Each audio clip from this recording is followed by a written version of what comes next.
আসসালামু আলাইকুম। প্রিয় দর্শক দেখেন, এই যে আমার এখানে এগুলো হইলো রসুন। এগুলো হইলো রসুন।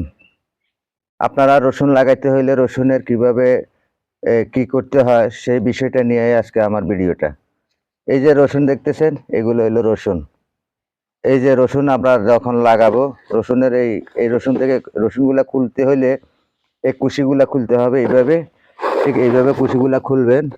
এইভাবে কুশিগুলা খোলার পরে আপনার এই যে কুশিতে কোনো আপনার এই কভারটা থাকতে হবে। এই যে এখানে কভার আছে, এই যে কভার আছে।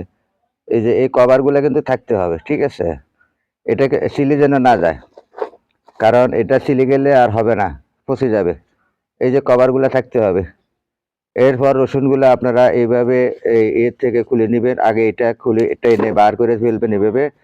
এইভাবে এটা টেনে বার করে ফেলবেন। এই বিস্কিট থেকে এই